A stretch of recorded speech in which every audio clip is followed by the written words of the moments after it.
Does neb yn gwybod pryd fydd taliad y galon yn digwydd, efallai i'ch mam, dad, mab.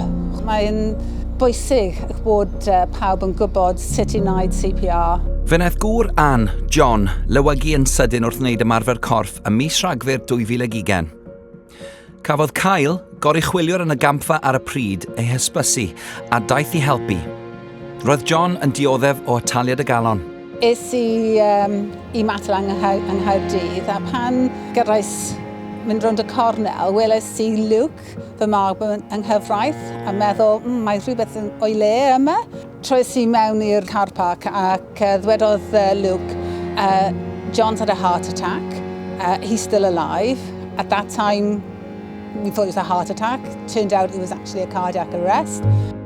Bu'n rhaid i Kyle ymateb yn gyflym, a gyda help aelodau eraill y gampfa, fe wnaethon nhw roi CPR a galw ar y gwasanaethau brys ar unwaith, a fi'n ei harwain drwy'r camau. Fe wnaeth ymyrraeth gynnar CPR a defib ail ddechrau canon John.